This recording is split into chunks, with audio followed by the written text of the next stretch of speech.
नमस्कार दोस्तों, स्वागत है आपका एक बार फिर हमारे YouTube चैनल RPS क्लासेस में।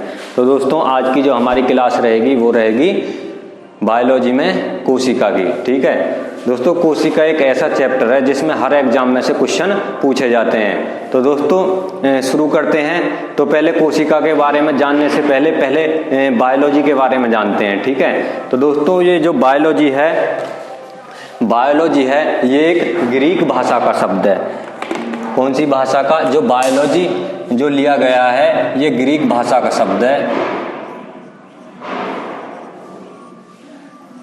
बायोलॉजी ग्रीक भाषा का शब्द है और इस बायो का मतलब है सजीव।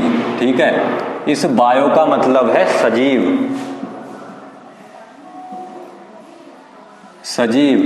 और लॉजी का मतलब है अध्ययन, टू स्टडी। ठीक है, अध्ययन।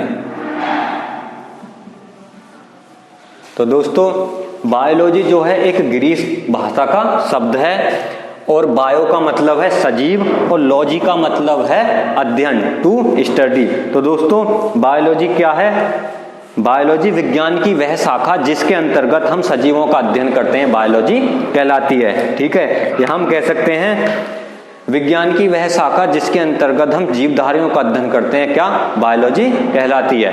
अब देखो, जीव विज्ञान शब्द का जो सर्वप्रथम प्रयोग किसने किया? सबसे पहले जीव विज्ञान शब्द का प्रयोग लेमार्क ने। ठीक है, और ये किस देश के हैं? ये फ्रांसीसी वैज्ञानिक थे लेमार्क। कहाँ के हैं?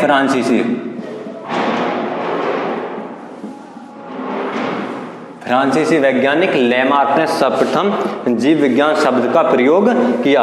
अब देखो, जीव विज्ञान के जो जनक हैं, है ना, जीव विज्ञान के जनक कहते हैं हम अरस्तु को। ठीक है, जीव विज्ञान का जनक किसे कहते हैं? अरस्तु को। अब देखो, जीव विज्ञान की बहुत सारी शाखाएं हैं, है ना, बहुत सारी शाखाएं, लेकिन इसकी दो मेन ब्रांच हैं। दो मेन शाखाएं कौन कौन सी? एक तो जूलॉजी है और एक बॉटनी है। तो जीव विज्ञान की दो मेन शाखाएं हैं। ठीक है, एक तो जूलॉजी और बॉटनी।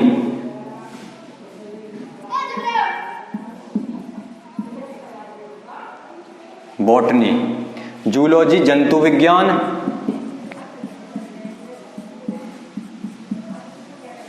और बॉटनी है वनस्पति विज्ञान।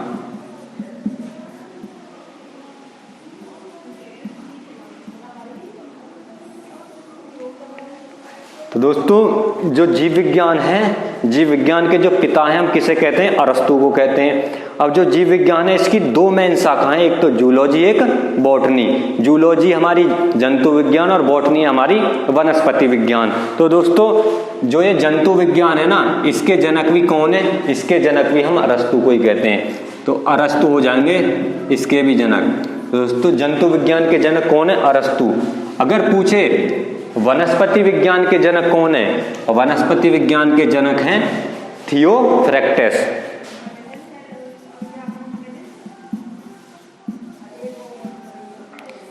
थियोफ्रैक्टस किसके जनक है? वनस्पति विज्ञान के। अब जो अरस्तु है ना, अरस्तु ने एक बुक भी लिखी है, ठीक है, द हिस्टोरिया ऑफ एनिमेलिया। और जो थियोफ्रैक्टस है ना, उनकी भी एक बुक है, द हिस्टोरिया ऑफ प्लांटेरम। अगर आपसे पूछ ले जो अरस्तु हैं इनकी बुक का क्या नाम है, तो इन्होंने एक बुक लिखी है the Historia of animalia.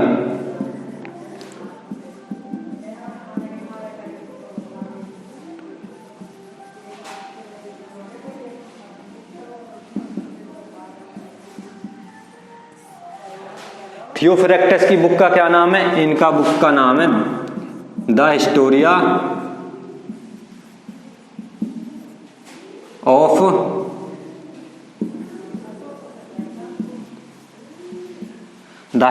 Of plantarum. किसकी बुक है? थियोफ्रैक्टस की। ठीक है, अब देखो, अब पढ़ेंगे हम कोशिका के बारे में। ठीक है, जो कोशिका है ना हमारी कोशिका, तो दोस्तों अब पढ़ते हैं हम कोशिका के बारे में। ठीक है। कोशिका के बारे में पढ़ने से पहले हम थोड़ा जीव द्रव्य के बारे में भी पढ़ेंगे, ठीक है, क्योंकि सभी जितने भी जीव है ना उनकी जो जैविक क्रियाएं हैं ना वे जीव द्रव्य के द्वारा ही होती हैं, और इसीलिए जीव द्रव्य को हम क्या जीवन का भौतिक आधार मानते हैं। तो आइए पहले पढ़ते हैं हम जीव द्रव्य के बारे में। जीव द्रव्य, अगर पूछे जीव द्रव्य की खोज किसने करी, तो जीव द्रव्य की जो खोज है वो करी थी पुरकिंजे ने, ठीक है। पुरकिंजे ने 1839 में, ठीक है, किसकी खोज करी, जीव द्रव्य की। अब ये जो जीव द्रव्य है ना ये 5 तत्वों से मिलकर बना होता है, ठीक है। ऑक्सीजन,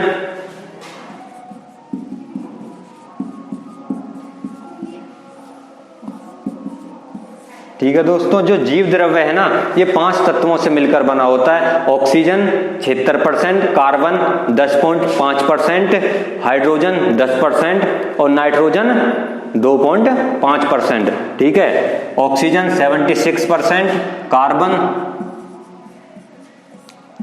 10.5%, ठीक है, और हाइड्रोजन 10%, और हाइड्रोजन के बाद है नाइट्रोजन। नाइट्रोजन 2.5%। तो कितने तत्वों से मिलकर बना होता है, 4 तत्वों से, ठीक है। ऑक्सीजन 76%, कार्बन 10.5%, हाइड्रोजन 10% और नाइट्रोजन 2.5%। अब देखो जो जीव द्रव्य है ना ये 2 भागों में बटा होता है। नंबर 2 भागों में क्या बटा होता है, जीव द्रव्य। तो नंबर 1 है इसका केंद्रक द्रव्य,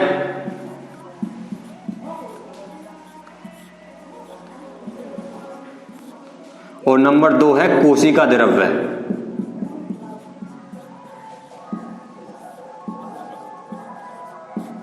जो जीव द्रव्य है ना ये 2 भागों में बटा होता है। नंबर 1 कोशिका द्रव्य और नंबर 2 केंद्रक द्रव्य।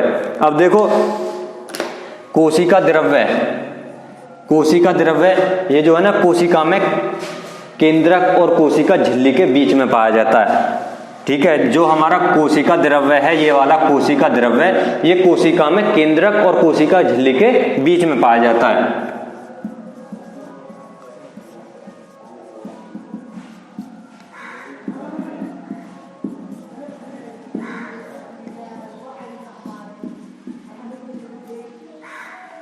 और जो हमारा ये केंद्रक द्रव्य है ना ये कोशिका में केंद्रक के अंदर पाया जाता है। केंद्रक द्रव्य कोशिका में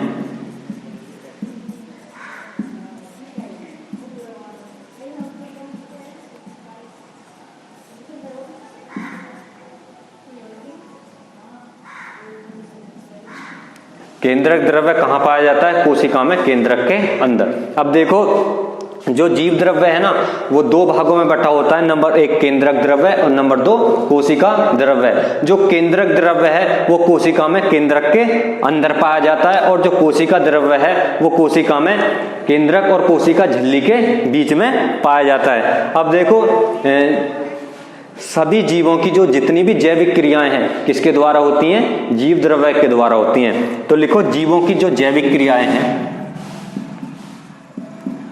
जो भी जीव हैं जिनकी जो जैविक क्रियाएं हैं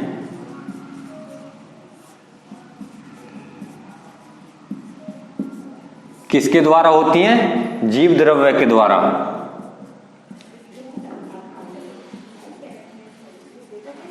और इसीलिए जीव द्रव्य को जीवन का भौतिक आधार कहते हैं। इसीलिए जीव द्रव्य को क्या कहते हैं, जीवन का भौतिक आधार।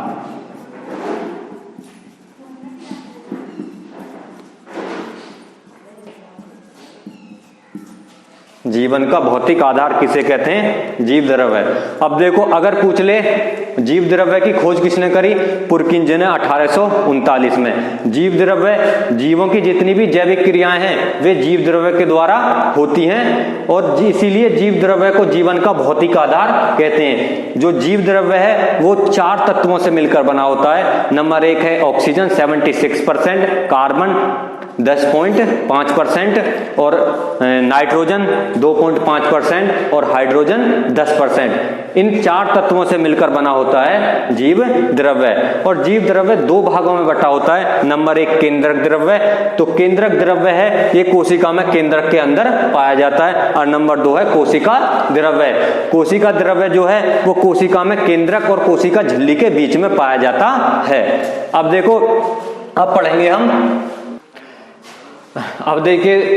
पढ़ेंगे हम कोशिका के बारे में, ठीक है। जो कोशिका है ना, कोशिका के अध्ययन को क्या कहते हैं? कोशिका के अध्ययन को कहते हैं हम साइटोलॉजी। क्या कहते हैं? साइटोलॉजी,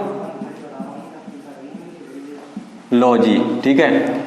ये जो साइटो है ना, इस साइटो का मतलब है कोशिका। और इस लॉजी का मतलब है, किसी भी शब्द के पीछे लॉजी लग जाए तो उसका मतलब हो जाता है अध्ययन, है ना। तो लॉजी का मतलब है अध्ययन। ये जो लॉजी है, इस लॉजी का मतलब है अध्ययन। तो साइटोलॉजी, कोशिका के अध्ययन को क्या कहते हैं हम? साइटोलॉजी। और साइटो का मतलब है कोशिका और लॉजी का मतलब है अध्ययन, ठीक है। तो कोशिका का अध्ययन क्या कहलाता है? साइटोलॉजी। यह हम कह सकते हैं कोशिका विज्ञान, विज्ञान की वह शाखा है जिसके अंतर्गत हम कोशिका का अध्ययन करते हैं, ठीक है। कोशिका विज्ञान, विज्ञान की वह शाखा है जिसके अंतर्गत हम कोशिका का अध्ययन करते हैं। अब अगर आपसे पूछ ले कोशिका विज्ञान का जनक किसे कहा जाता है, तो छापो कोशिका विज्ञान का जनक, ठीक है। कोशिका विज्ञान का जनक कहते हैं हम रॉबर्ट हुक को, ठीक है। तो कोशिका विज्ञान का जनक किसे कहते हैं? रॉबर्ट हुक को।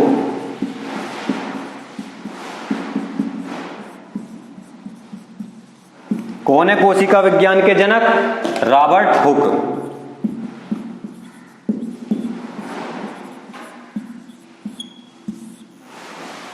क्यों कहते हैं कोशिका विज्ञान का जनक रॉबर्ट हुक को? रॉबर्ट हुक को क्योंकि कोशिका की खोज किसने करी? कोशिका की खोज अगर पूछ ले कोशिका की खोज किसने करी, तो रॉबर्ट हुक ने करी। किसकी खोज? कोशिका की खोज। अगर पूछ ले कोशिका की खोज,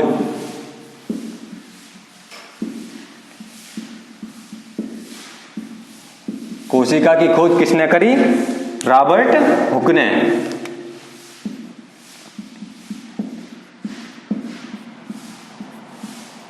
कब करी? 1665 में, ठीक है। 1665 में रॉबर्ट हुक ने किसकी खोज करी? कोशिका की खोज। लेकिन वो कोशिका कैसी थी? वो कोशिका थी मृत कोशिका, ठीक है। तो अगर अब आपसे कोई पूछे मृत कोशिका की खोज किसने करी? रॉबर्ट हुक ने। कोशिका कैसी थी? ठीक है, कोशिका ये हमारी मृत कोशिका। तो मृत कोशिका की खोज किसने करी? रॉबर्ट हुक ने 1665 में। और इसीलिए कोशिका विज्ञान का जनक किसे कहते हैं? रॉबर्ट हुक को। अगर आपसे पूछ ले आधुनिक कोशिका का विज्ञान का जनक किसे कहा जाता है? अगर पूछे आधुनिक कोशिका विज्ञान का जनक किसे कहा जाता है, तो आधुनिक कोशिका विज्ञान का जो जनक है ना, वो हम किसको कहते हैं?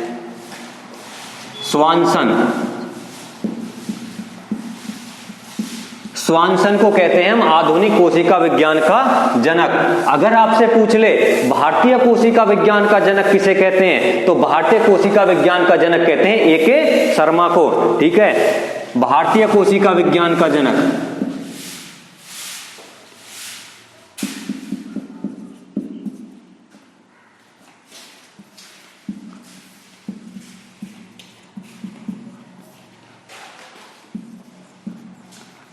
अगर पूछ ले भारतीय कोशिका विज्ञान का जनक किसे कहते हैं, तो भारतीय कोशिका विज्ञान का जनक कहते हैं ए.के. शर्मा को, ठीक है।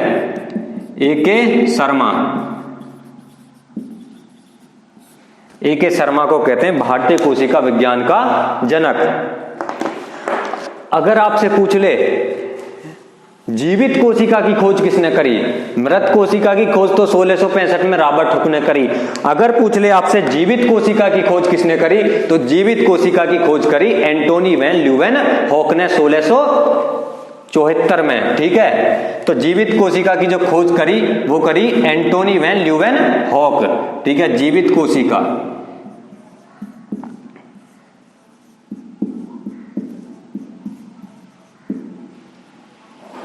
तो जीवित कोशिका की खोज किसने करी? Antonie van Leeuwenhoek.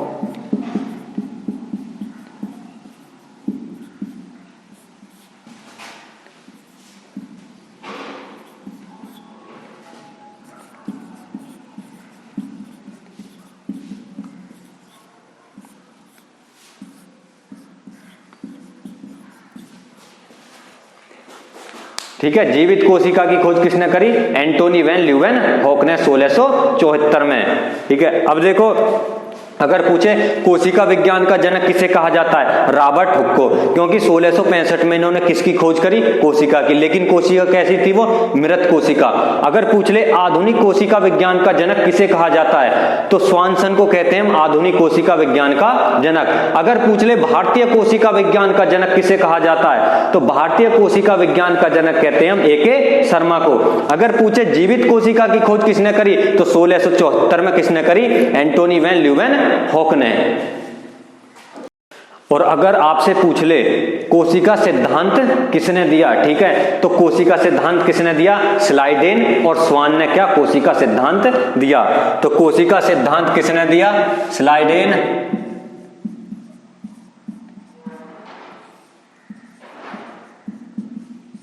स्लाइडेन और स्वान। ठीक है, ये दो वैज्ञानिक थे जिन्होंने कोशिका सिद्धांत दिया।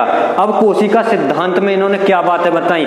इन्होंने बताई प्रत्येक जीव का निर्माण एक कोशिका से होता है और प्रत्येक जीव का शरीर एक या अनेक कोशिकाओं से मिलकर बना होता है, और कोशिका का निर्माण जिस प्रक्रिया में होता है उसमें केंद्रक मुख्य अभिकर्ता होता है। तो कोशिका सिद्धांत की बातें इन्होंने पहली क्या बताई? पहली बात बताई इन्होंने प्रत्येक जीव का निर्माण या प्रत्येक जीव की उत्पत्ति एक कोशिका से होती है। तो पहली बात बताई इन्होंने प्रत्येक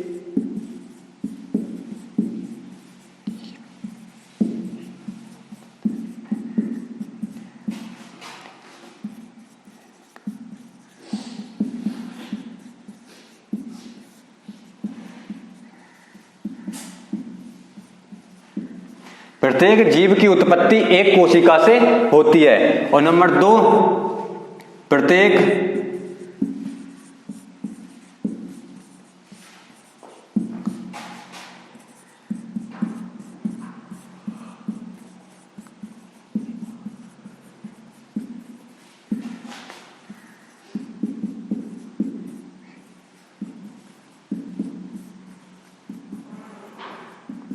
दूसरी बात क्या बताई इन्होंने? प्रत्येक जीव का शरीर एक या अनेक कोशिकाओं का बना होता है। और तीसरी बात क्या बताई? जिस प्रक्रिया में कोशिका का निर्माण होता है उसमें केंद्रक मुख्य अभिकर्ता होता है। ठीक है,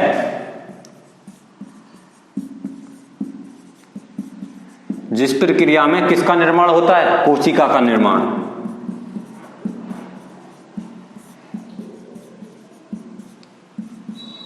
कोशिका का निर्माण होता है उसमें जो केंद्रक है ना, केंद्रक क्या होता है? मुख्य अभिकर्ता होता है केंद्रक।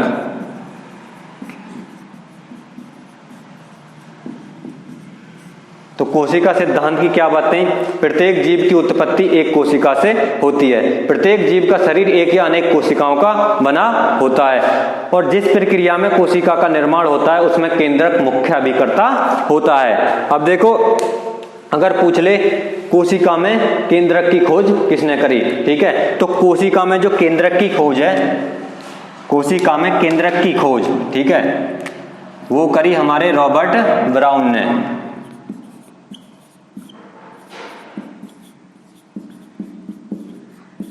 कोशिका में केंद्रक की खोज किसने करी? रॉबर्ट ब्राउन ने।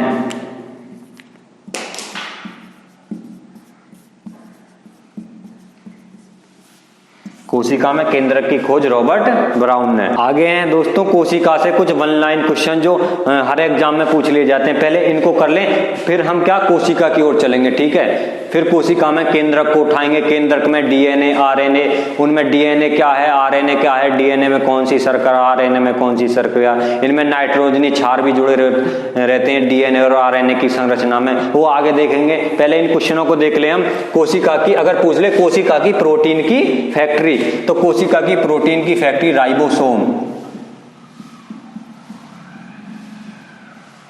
कोशिका की प्रोटीन की फैक्ट्री किसे कहते हैं? राइबोसोम। अगर पूछे कोशिका का पावर हाउस, कोशिका का पावर हाउस कहते हैं माइटोकॉन्ड्रिया। ठीक है,